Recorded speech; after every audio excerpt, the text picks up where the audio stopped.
I voiced Squirrel Girl on Marvel Rising. Casting. Never have I played anything more appropriate. Even in this interview, I am less myself. Oh, see? Spazzing already.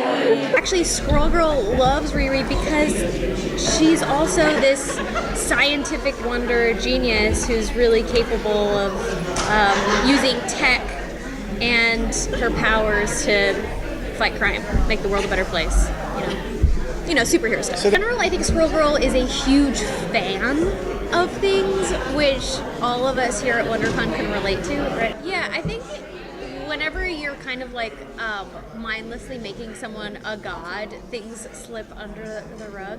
So that's a little bit of what happened, but the way that I bring that to the table is I am a clumsy mess of a human, and that comes through in this character. It was voice acting. We made a live action Squirrel Girl thing, so a lot, so very, very familiar. Yeah, I've read most of the comics, and Ryan North, the guy that's been writing them most recently, is a genius comedic writer, and so I loved reading them for the laughs. And that's the thing that always brings me back to comics. Even in film, like even superhero films, I'm most attracted to the ones that have the most comedy in them because I am a comedy person. So yeah, I love her. It's a challenge in voiceover work for me. Honestly, it's a dream. I don't find it very hard. I find it to be a joy through and through. I love showing up and not having to care about the vanities that come with being on TV. Not that I don't love getting dolled up, but for that to be a prerequisite to do your job, you know, it can be distracting, to say the least.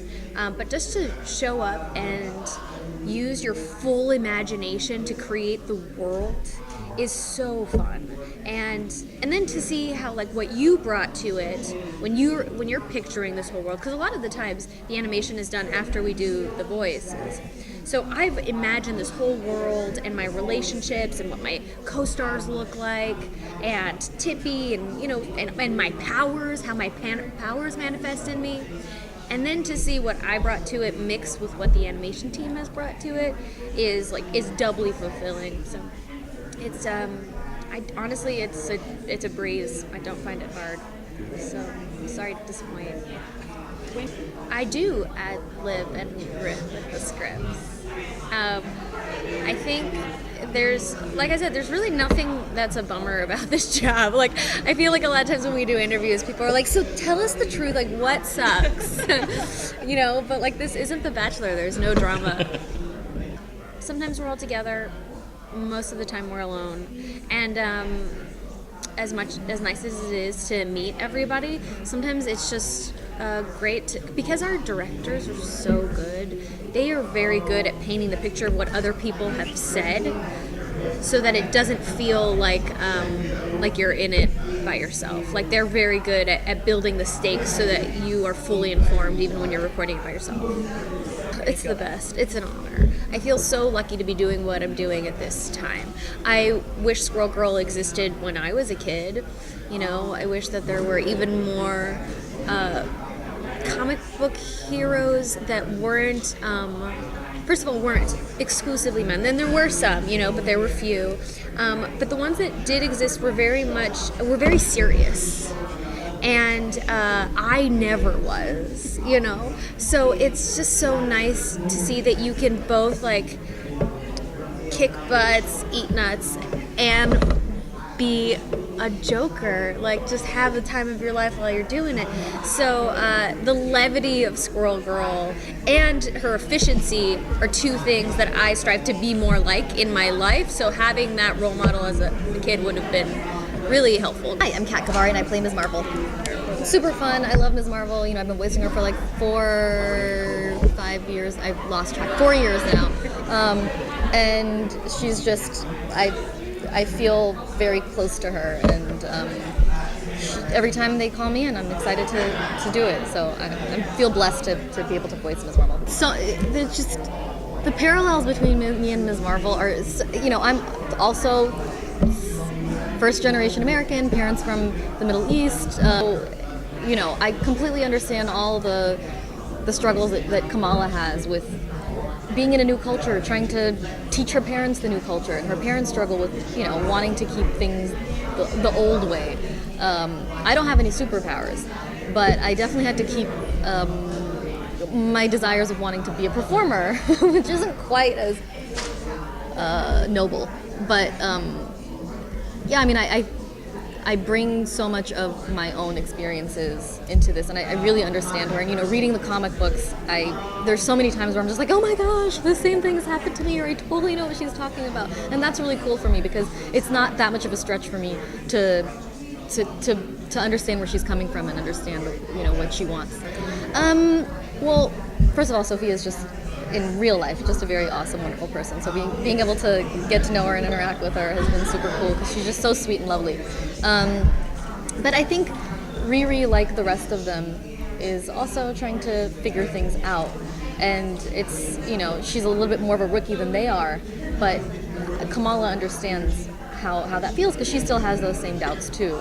So I think you're going to be seeing sort of a lot of mirroring of emotions. I think everyone would agree that it's of the utmost importance to have those kinds of characters out there for everyone to see. I mean, we didn't grow up with that. I certainly didn't grow up with anything like that. And just, the fact that these girls are also scientists, some of them, and engineers, and, these concepts that, when I'm watching it, I'm like, whoa, that's so... And it shouldn't be this way, but it's so surprising for me to see that still. And it's just exciting that that's, shaping a new generation in a really, really progressive way, I think. And I'd love to see more of that. I think there needs to be... Marvel Rise is doing an amazing job of doing that. I think there needs to be more all across the board. Well, my favorite part about recording is always being with the actors, because they're all just so lovely and supportive and loving, and it's talented. And I think for this particular movie, this is kind of one of the first times that you see the superheroes come together and try to figure things out and figure out their own dynamic together. So seeing that teamwork is fun. It's fun to watch. I was watching it the other day. I was like, I was imagining myself being a child watching this, and I was like, this is so crazy and so cool. Like, this is nothing like what I had. And it made me so happy, and it would be cool to see that continue. Kamil McFadden, and I voice the character Patriot. I am grateful, humbled for the opportunity and the experience. I know the history of the character. I've done my research. For him to be the grandson of a Captain America, I think is super incredible, and for me to be the first interpretation of him, I think is definitely an honor. I'm glad that they were willing to give him to me to breathe life into. I am just so grateful for him to have more levels. First season he was really very a stickler by the book. So really just to him really operate in that gray area a lot more, and be a little more human, less robotic, less by the book. What's it like getting that phone call to be the first teen black superhero for Marvel on a cartoon? It was incredible. I was super pumped, super excited. I hugged my mom, jumped up and down. And then I was like, all right, so when is my first day of work?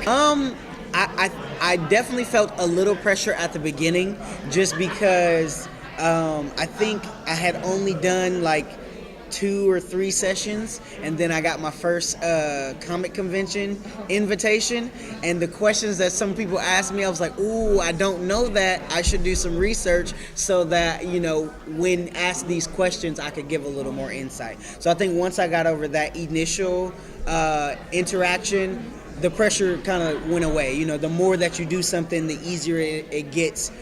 So now I'm cruising. Definitely. Oh, there was one about how dark the show could get, and involving him getting addicted to what is it? The what do they call that? The super... The super soldier Yes, serum? yes, the serum. I was like, whoa, that's dark. I don't know a lot about it. So I had to, after that question, I was like, okay, I gotta do research. They relate because of the lone wolf mentality. You know, season 1, he really relied on himself. He didn't really trust a lot of people. She's the same way. She only trusts her AI, Amy. So I think that having that common ground is easier for her to let her guard down and to really see that if he can do it, he came from that lone wolf mentality, and now he is operating in this team, and you see the friendship and the trust. If he can do it, so can I.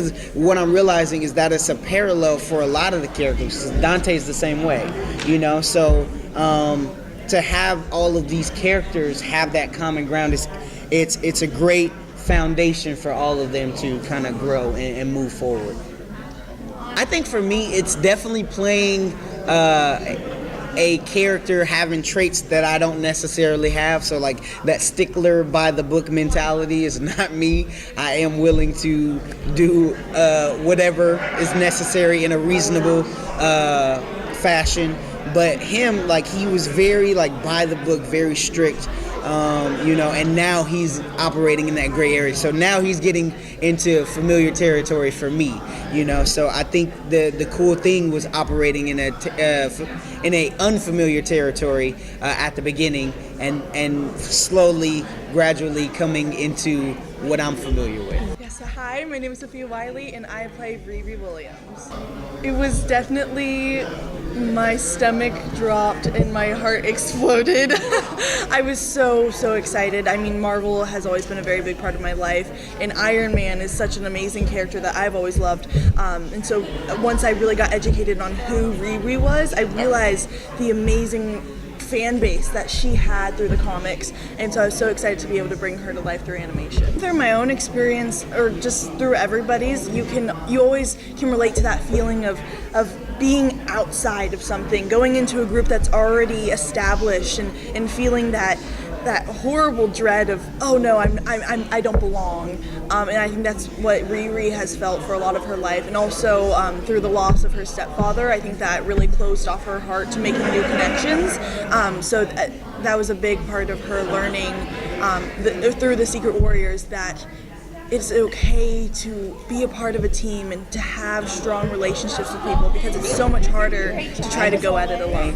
The fan reaction has been amazing. I mean, I wanted to, I was a little worried because I knew that Riri was already such an amazing, iconic character. So I was like, how do I bring her in everything that she represents on screen in the best way I possibly can, but also I can't put all of that pressure on myself. I have to do the best I can, and I think everybody that hasn't seen Heart of Iron yet will really love her just as much as I do. I think the great thing about Riri is that she doesn't only represent young black girls, but she represents everybody who has felt like they haven't been represented. And that is a big thing for every character in this whole show, is that they represent somebody who is out there that hasn't felt represented, or maybe who has, but just sees a little bit of themselves in the characters. And that's very important for me to be a part of that, and to help people feel inspired and know that they can do anything because they're seeing these characters that look like them or act like them do everything they want to do. I value my education a lot, but maybe I'm not as involved in what Riri is, I guess, through technology, but it has been incredible, because some of the things that she's talking about I'm learning about in school, and I'm like, oh wait, I actually know what I'm saying now. But I did have to do a lot of research on really what I was saying, because of course it doesn't come across well when you're saying things that you don't understand. So I think I learned a lot from just reading the scripts and getting to educate myself on all of that. First, Riri still is in that mindset of no one can get to me, I can't make these relationships ever, and the Secret Warriors are just these amazing team players who are so welcoming and inviting, and so at first it's this kind of battle of no, you're not going to win me over. This isn't happening. I'm not going to create these relationships.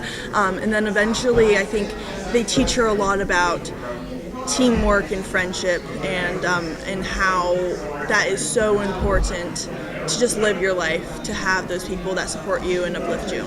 My name is Cort Lane. I'm executive producer on the Marvel Rising specials, but I also am senior vice president of family entertainment, which means working on animation and co-productions and things with Lego, but also theme parks and cruise ships. The current series team, a development team, and a production team. And I cannot tell you how all three teams are so proud of the work that we're doing. You know, yes, we just make superhero cartoons, but through shows like this and Black Panther, we feel like we're telling important stories. We're presenting to young people that being a superhero isn't about punching people, but it's about using whatever skills you have and whatever smarts you have to make the world a better place. And sometimes that requires being a better friend and being a teamwork and learning to work with people who are different than you. And I don't know, maybe I'm a cornball, but I think it's pretty awesome that we get to do that.